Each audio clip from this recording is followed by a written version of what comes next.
Assalamualaikum warahmatullahi wabarakatuh. Saya Sultan Arbai dari Sistem Informasi Reguler A 2018. Di video kali ini, saya akan menjelaskan mengenai diagram Work Breakdown Structure atau yang sering kita sebut dengan diagram WBS. Langsung saja, saya akan menjelaskan diagram WBS pada pengembangan Sistem Informasi Lowongan Kerja UIN Karir yang terdapat 3 tahapan seperti berikut ini.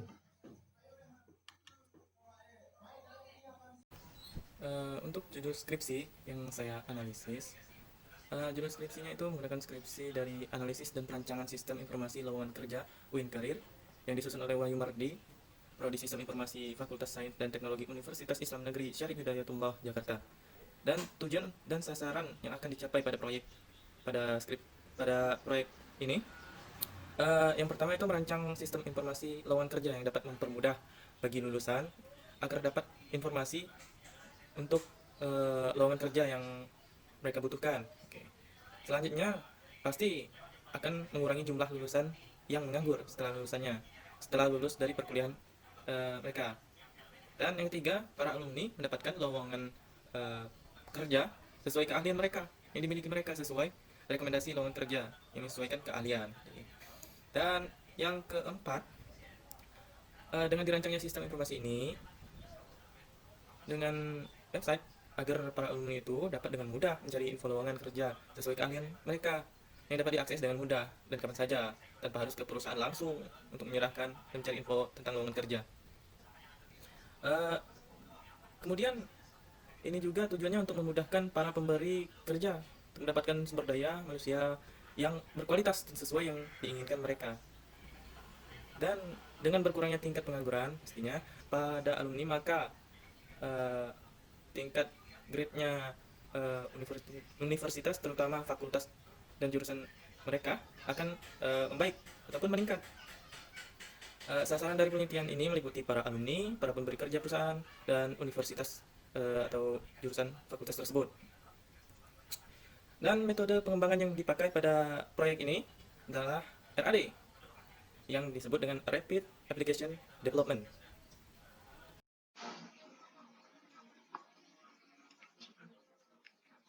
Oke, untuk sistem informasi lowongan kerja UIN Karir, di WBS kali ini ada 3 tahap. Yang pertama, tahap perancangan syarat-syarat, dan dilanjutkan ke tahap kedua dengan desain workshop, dan tahap ketiga adalah implementasi. Ini menyesuaikan dengan metode yang dipakai, karena metode yang dipakai adalah metode RAD. Selanjutnya pada tahap 1 dirincikan lagi menjadi beberapa rincian.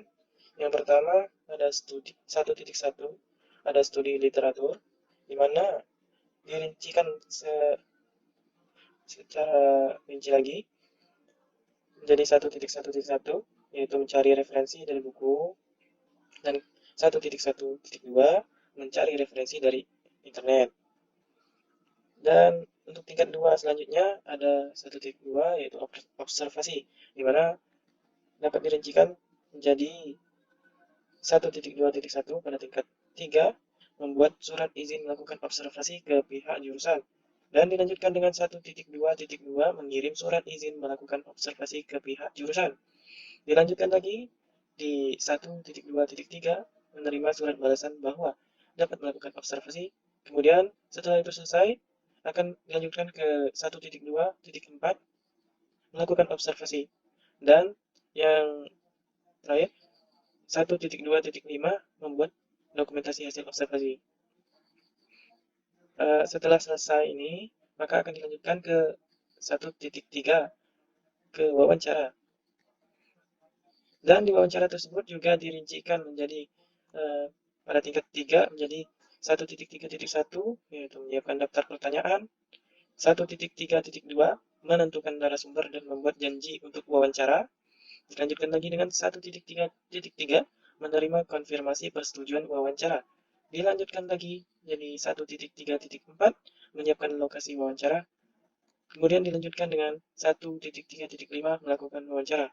Setelah itu selesai, akan dilakukan dokumentasikan hasil wawancara pada 1.3.6. Jika selesai wawancara pada 1.3, akan dilanjutkan ke 1.4, di mana di sini akan menganalisis sistem berjalan. Dan pada analisis sistem berjalan dirincikan lagi ke tingkat 3 menjadi 1.41 analisis bagian penghimpunan dan 1.4.2 analisis bagian pendaya guna.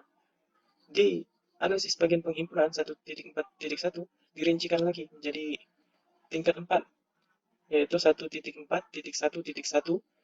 mengklasifikasikan struktur pelaksana dan pengurus, dan 1.4.1.2 menganalisis program penghimpunan alumni. Oke. Untuk 1.4.2 analisis bagian pendaya guna itu juga dirincikan lagi ke tingkat 4 dengan menjadikannya sebagai 1.4.2.1 mengklasifikasikan struktur pengurus dan pelaksana, dan 1.4.2.2 menganalisis prosedur penyaluran lowongan kerja. Setelah 1.4 selesai, lanjut ke 1.5, yaitu analisis permasalahan. Di sini dirincikan lagi ke tingkat 3 menjadi 3 rincian. Yang pertama 1.5.1 menganalisa masalah pada sistem penyaluran lowongan kerja. Kemudian dilanjutkan membuat hasil analisis masalah pada 1.5.2 dan dilanjutkan lagi di 1.5.3 yaitu mendokumentasikan hasil analisis masalah. Nah, jika selesai analisis permasalahan pada 1.5, dilanjutkanlah ke 1.6 yaitu analisis kebutuhan. Di sini dirincikan menjadi 3 bagian. Yang pertama pada tingkat 3 yaitu 1.5.1, 1.6.1. Oke. Ini salah buat. 1.6.1. Oke.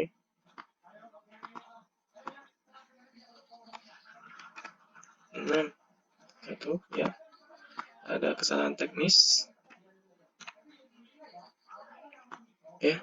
Di 1.6 analisis kebutuhan dirincikan lagi menjadi 3 rincian pada tingkat 3, yaitu 1.6.1. Sama halnya seperti analisis permasalahan, di sini juga menganalisa masalah pada sistem penyaluran lowongan kerja. Kemudian jika sudah dianalisa masalah tersebut, dilanjutkan dengan 1.6.2 membuat hasil analisis masalah, dan dilanjutkan lagi dengan mendokumentasikan hasil analisis masalah.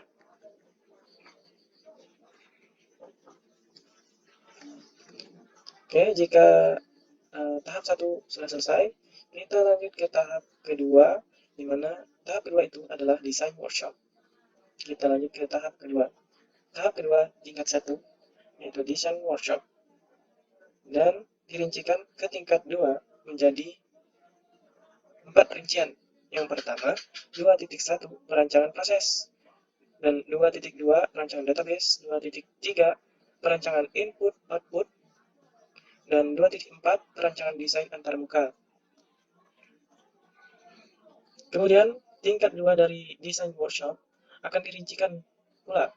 Jadi tingkat 2 dari tingkat 3 dari tingkat 2-nya 2.1 yaitu perancangan proses dirincikan menjadi 2.1.1 itu membuat diagram use case. Nah, setelah diagram use case dibuat, akan dilanjutkan lagi ke membuat diagram activity pada 2.1.2. Setelah selesai, dilanjutkan lagi ke 2.1.3, di mana di sini membuat diagram sequence. Setelah itu selesai, dilanjutkan juga ke 2.1.4, yaitu membuat diagram collaboration. Selanjutnya, 2.1 selesai, dilanjutkan ke 2.2, perancangan database, dan dirincikan menjadi ke tingkat 3, yaitu 2.2.1, membuat diagram kelas. Selanjutnya, setelah membuat diagram kelas, kita akan membuat struktur tabel database pada 2.2.2. Dan pada 2.2.2 dirincikan lagi ke tingkat 4 menjadi 2.2.2.1 merancang ERD dan 2.2.2.2 mendokumentasikan hasil ERD. Setelah selesai membuat struktur tabel database, kita akan lanjutkan dengan membuat database dengan tools database pada 2.2.3, yang dimana rinciannya pada tingkat 4 ada dua, yaitu 2.2.3.1 membuat desain fisik skema database. Kemudian 2.2.3.2 mendokumentasikan hasil desain fisik. Tahap 2.2 perancangan database telah selesai. Kemudian dilanjutkan dengan 2.3 perancangan input dan output. Di sini kita akan merincikan lagi perancangan input output menjadi dua rincian. Yang pertama 2.3.1 merancang form dan 2.3.2 merancang laporan. Untuk merancang form 2.3.1 dirincikan menjadi ke tingkat 4, yaitu 2.3.1.1 mengklasifikasikan form dan buat struktur form. Kemudian 2.3.1.2 membuat form. Selanjutnya 2.3.1.3 mendokumentasikan form. Untuk merancang laporan dirincikan lagi menjadi 2.3.2.1 itu buat struktur dan desain laporan. Kemudian didokumentasikan laporan tersebut 2.3.2.2. Oke.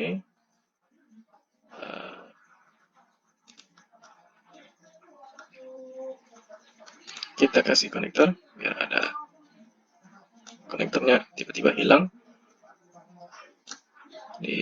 Tiba-tiba hilang setelah saya buka kembali. Oke.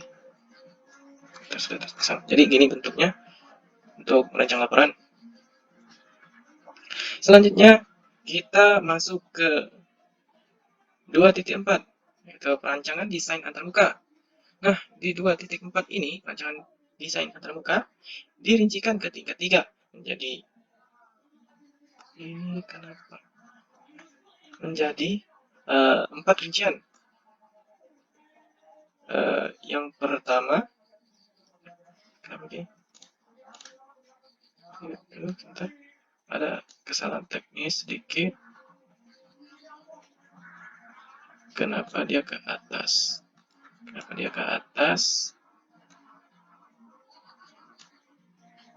Why? Kita cancel.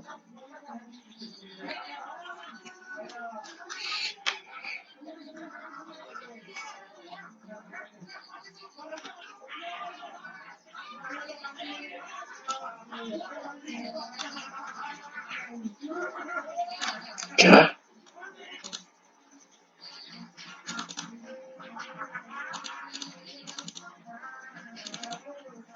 Oke, ada kendala sedikit pada sini.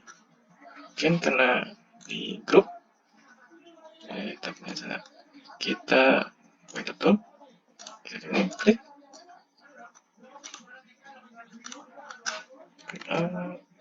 Ini pasti di grup. Yap, udah. Kita ungroup terlebih dahulu. Oke, dia ter-ungroup.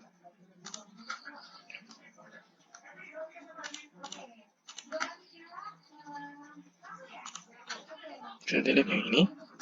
Kita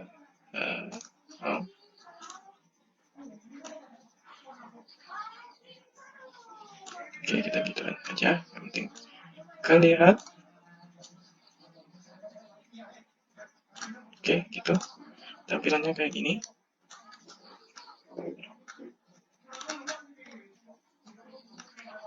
Kayak gini ya. Oke, kita lanjutkan. Pada 2.4, yaitu perancangan desain antarmuka, kita akan merincikan ke tingkat 3 menjadi 2.4.1 mengklasifikasikan desain antarmuka. Di desain antarmuka kita klasifikasi terlebih dahulu. Kemudian setelah kita mengklasifikasikan kita lanjutkan dengan menstrukturkan halaman antarmuka pada 2.4.2. Setelah selesai, dilanjutkan dengan membuat desain antarmuka pada 2.4.3. Dan tidak lupa kita pada 2.4.4 selalu mendokumentasikan desain halaman antarmuka tersebut. Selanjutnya pada tahap 3, kita akan mengimplementasikan sistem informasi yang kita rancang. Pada tahap implementasi ini, kita melakukan perincian pada tingkat 2. Ada beberapa, yaitu 3.1 dan 3.2, di mana 3.1 adalah pengkodean, dan dirincikan lagi pengkodean menjadi tingkat 3, di mana tingkat 3 yaitu 3.1.1 menghimpun seluruh dokumentasi. Jadi seluruh dokumentasi yang telah dibuat tadi akan dikumpulkan menjadi satu. Kemudian 3.1.2 menentukan bahasa pemrograman dan tools yang tepat untuk sistem. Jadi bahasa pemrograman dan tools yang tepat untuk sistem kita tentukan pada tahap ini. Dan dilanjutkan dengan melaksanakan pengkodingan. Ya, tentunya pasti akan melaksanakan pengkodingan. Pengkodingan akan dilakukan pada tahap 3.1.3. Setelah selesai melakukan pengkodingan, pada 3.1.4 akan didokumentasikan lagi hasil coding tersebut. Selanjutnya pada tahap tingkat 2, 3.2 pengujian, kita akan melakukan pada tahap tingkat 3 rinciannya, yaitu 3.2.1 menentukan siapa saja yang testernya. Jadi untuk pengujian kita harus menentukan dulu siapa testernya. Selanjutnya kita menguji dengan metode black box pada 3.2.2. Oke, ini ada. Oke. Dan setelah itu kita akan melakukan merekap seluruh dokumentasi pada 3.2.3. Sebelumnya pada 3.2.2 pengujian dengan metode black box, kita ada beberapa rincian lagi pada tahap tersebut.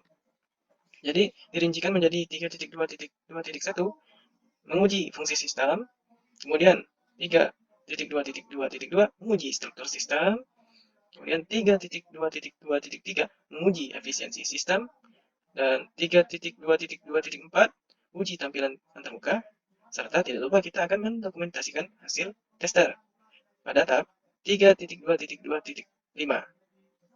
Dan setelah selesai, dilanjutkan dengan 3.2.3 merekap seluruh dokumentasi.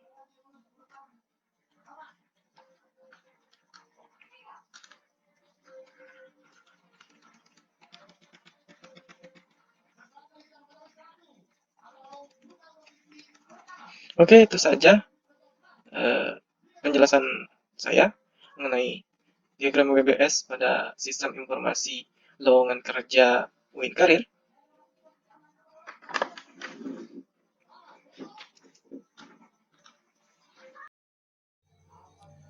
Nah, teman-teman, itu saja penjelasan dari saya mengenai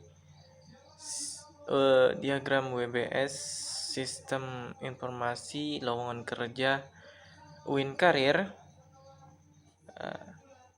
Sekian dulu video kali ini. Saya akhiri dengan wassalamualaikum warahmatullahi wabarakatuh.